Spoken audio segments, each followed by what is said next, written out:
You're warmed up now.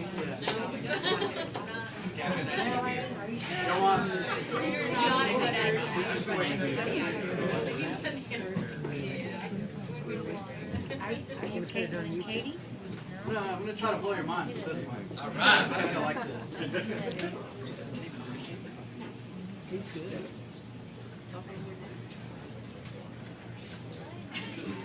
His thumb was a jolly Buddha, filled with so much happiness you'd think he was about to burst from it. His pinky, an Islamic extremist honestly believing he could use the bodies of infidels as a stairway to heaven. His index finger, a Christian preacher, pointing out everything wrong with the world only to keep the attention off himself. His ring bearer was a pagan praying to anything he felt was divine. His last finger was a man with an open mind but a closed mouth. He could see past the separation, but to say something now would only amount to him screwing himself. His palms, an open invitation. His arms, a mass body of land hanging off an ocean that would swell like lips to kiss the moon and drop like a cliff to bow to the sun. His stomach, the core of a planet always turning, hungry for something. His legs, the push and pull of gravity and inertia that kept us moving through this universe. And his throat, too sore to speak from crying himself to sleep after clapping his hands on accident, trying to entertain this world. His head is a heart, beating itself against the wailing wall, as if he could knock his thoughts back in time so he would know better before making mistakes. In his chest rests a brain, which explains why he can only think about love. His liver was Noah's boat. His bones, the foundation he forged for man, but we've all grown so out of touch, grown such thick skin, nerves deadened by religion and politics. No more spirituality or compromise, more like shut up and listen or die, tries to hold himself together.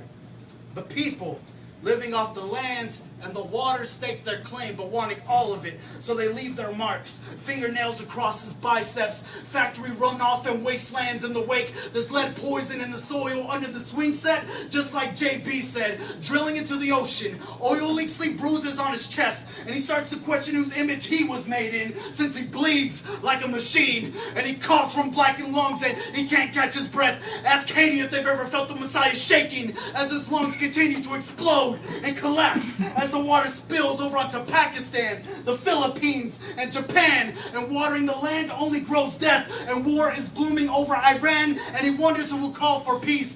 So the Jolly Buddha enters the center of the palm, inviting them all to get along. The extremist plants a bomb, inviting them all to hell. The preacher offers salvation, just don't forget to make a donation. And the pagans continue their rituals that date back since they knew the earth was a circle, and the man closes his eyes, opens his mouth, says, forget this world, it's in God's hands now. If only they could understand, there is no right or wrong, no east and west, just the body of a God with idle hands. And the right launches a 9-inch nail to RSVP death, but not before the left did the same, as God watched and wept, and to save them both he clapped his hands. As he pulled them apart, he could hear them say, it's in God's hands now. And 2 more nails were launched. He claps again. He applauds them for their faith. If only they could understand that they are God. In order to pour the water back into the ocean, to calm an infant nation from sobbing, it would take all of them. You see, the East cannot survive on the bread of the earth alone. The West has become so lost in its technology, its spirit has become digital. Once these hands understand that they are God, they will hold his heart, no longer beating itself against the wailing wall. They will catch his tears. No more need for them to fall, and together they will pray glory to his God. You see, knowledge lives in the chest. Once we truly understand each other, we can love this world for what it is. Thank you. Woo!